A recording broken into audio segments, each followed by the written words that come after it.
about this push within the last couple days for conservatives to leave Twitter because of the censorship of President Trump. If you notice, a lot of this push to do this, to go to these other platforms, you know what they are, I'm not going to list them. It comes from people who are typically young conservatives who are usually on the payroll of one of these new platforms, who get some sort of payment for getting a certain amount of people to go to a new platform. And you can always tell this by the fact that they will not post very much there, but they will encourage you to go there. But they will still be predominantly on Twitter, on Periscope, on all of those areas, because they know that's where the most people can be heard. And that's just a reality of what goes on. I'm very concerned because I see so many people now saying we should leave Twitter and Facebook. It's not just Twitter, but that's what I put in the title. Twitter, Facebook, Instagram, YouTube, in favor of these other platforms. We should not. I'm going to tell you why really bluntly. America's youth is really out of control in a lot of ways. Academically, what's going on right now, there's really very little influence conservatives have over young people right now.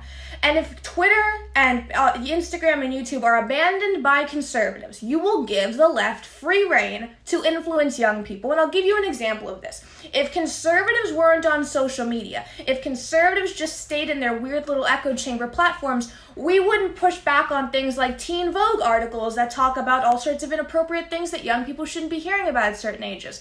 Our push on social media, it seems like it doesn't matter, but it does, because we're able to curb just enough of the viciousness to keep things at least in an area where we have a chance of convincing other people of our opinions. A lot of people love Ben Shapiro. I'm not a fan of Ben Shapiro. But think about the amount of people that are young that have been converted to conservatism or have been inspired to be conservative because of his presence on predominantly Twitter and YouTube. That wouldn't exist if we were all on an echo chamber social media platform. We can't allow the left to have free rein over everything that goes on in social media because we don't like the level of censorship. The reality is conservatives don't rank very high on who gets to do what in this country in terms of censorship. We do get censored. We get shadow banned. Our follower accounts just get plummeted overnight. It happens. But to say that the way we're going to fight back is to leave social media, to go to these echo chambers, it's ridiculous. And I want you to know that a lot of these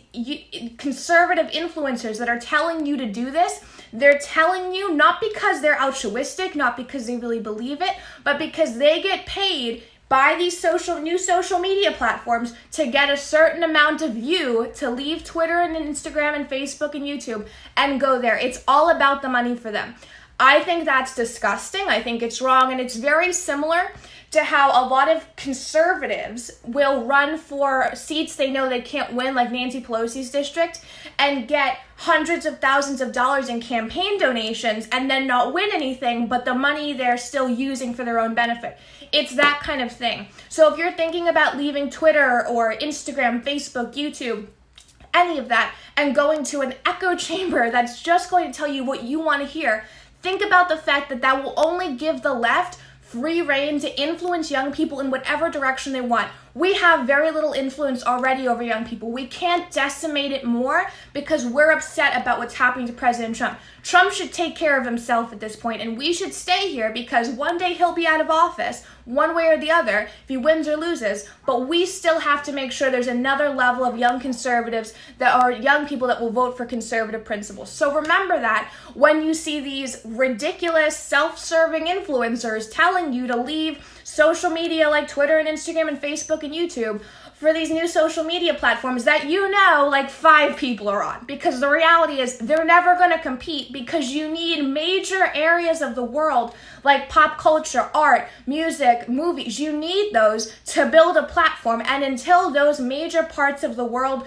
those major people who are those figures go to those new platforms will never compete with Twitter, Facebook, Instagram, YouTube. It just won't happen. It's just the reality of it. And I want you to know I'm not saying this to hit on other conservative influencers or people who say things. I actually know this. I've spoken with other young conservatives who do this to make an income. It's the reality of it. Because young conservatives get so much in fighting for the right to be right about things, we get lost in the actual fight for what this is about, which is the future of America. Thank you all. Please retweet this, share this, and remember, do not listen when they tell you, conservative influencers, to abandon Twitter because it's not worth it.